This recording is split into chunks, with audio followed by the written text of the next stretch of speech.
महाराज, मुझे आपकी शर्त मंजूर है महाराज। आप मुझे बस यहाँ से जाने की इजाजत दीजिए महाराज। ठीक है पुत्र, तुम जा सकते हो। राजा की यह बात सुनकर भोला फिर एक तलवार लेता है और वो जंगल की ओर निकल पड़ता है। और उधर भोला का भाई राकेश पूरे जंगल में इधर उधर घूमता है, लेकिन वो सुअर उसे कहीं भी दिखाई नहीं देता है। अरे बाप रे बाप, सुबह से घूमते घूमते तो दोपहर हो चुकी है, लेकिन अभी तक मुझे वो सुअर दिखाई नहीं दिया है। इतना कहकर राकेश फिर आगे बढ़ता है और वो सुअर को इधर उधर ढूंढने लगता है।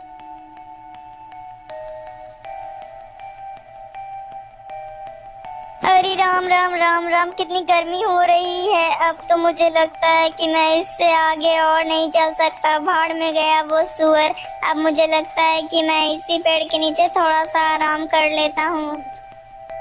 इतना कहकर राकेश फिर उसी पेड़ के नीचे सो जाता है, लेकिन उसका भाई भोला इतनी कड़कती धूप में भी वो सुअर को ढूंढता ही रहता है। अरे रुक जाओ बेटा, तुम मेरी बात को सुनो। और जब भोला पीछे मुड़कर देखता है तब एक बूढ़ा आदमी बहुत ही मोटा ताजा था और उसके हाथ में एक तलवार थी। बोलिए बाबा, आप क्या कहना चाहते हैं? अरे बेटा, तुम तो कितने कठोर हो। तुम इतनी कड़कती धूप में भी उस सुअर को ढूंढने के लिए पैदल चल रहे हो। वाकई में तुम कितने मेहनती हो, इसलिए मैं तुम्हें कुछ देना चाहता हूँ पुत्र। बोलिए बाबा, आप क्या देना चाहते हैं मुझे? अरे पुत्र, तुम ये तलवार मुझसे ले लो। ये तलवार बहुत ही ज्यादा शक्तिशाली है। इस तलवार के वार से आज तक कोई नहीं बच पाया है। अरे बाबा, लेकिन आप हैं कौन और आप मुझे इस तलवार को क्यों दे रहे हैं, जबकि आप खुद उस सुअर को इस तलवार से मारकर राजा से बहुत कुछ प्राप्त कर सकते हैं।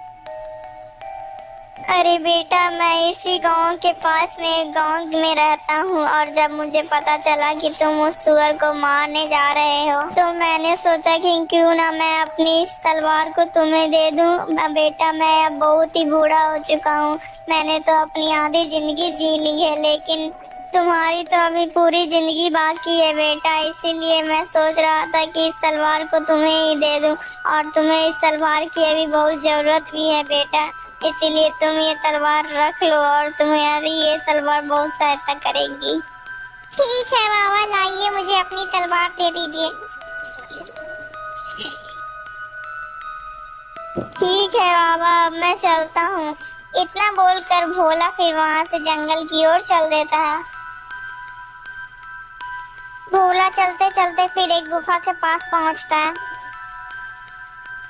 अरे ये क्या, ये तो लगता है किसी जानवर के निशान है पैरों के। मुझे तो लगता है कि यह उसी सुअर के पैरों के निशान ही होंगे। मुझे लगता है कि मुझे इस गुफा में चलना चाहिए। इतना कहकर फिर भोला गुफा के भीतर घुस जाता है। अरे ये गुफा तो कितनी डरावनी है और ये बहुत ही ज्यादा अंधेरी भी है। मुझे तो लगता है कि इसमें ही सुअर बैठा हुआ होगा।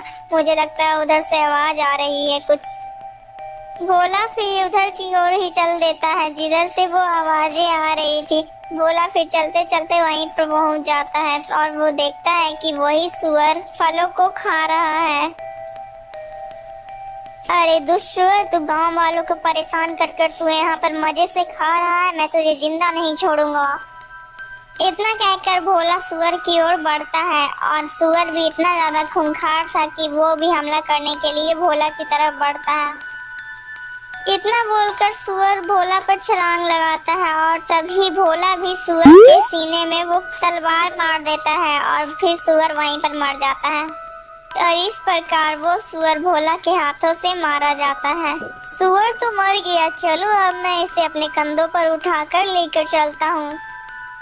और फिर इतना बोलकर वो भोला सुअर को अपने कंधों पर रखता है और फिर वहाँ से चल देता है।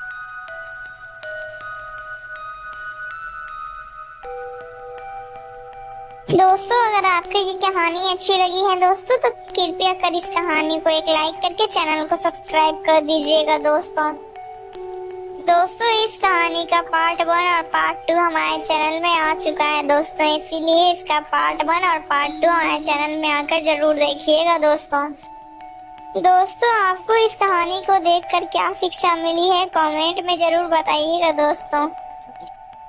दोस्तों अगर आप लोग भोला की आगे की कहानी सुनना चाहते हैं तो हमारे चैनल के साथ जुड़े रहिए दोस्तों, ताकि इसका पार्ट 4 जब भी आए तो आप लोग इसका पार्ट 4 जल्दी से जल्दी देख पाएं। और हाँ दोस्तों, ऐसी और कहानियाँ हमारे चैनल में दे दी गई है, तो हमारे चैनल में आकर ऐसी और कहानियाँ आप लोग देख सकते हैं। हमारे चैनल में ढेर सारी कहानियाँ हैं।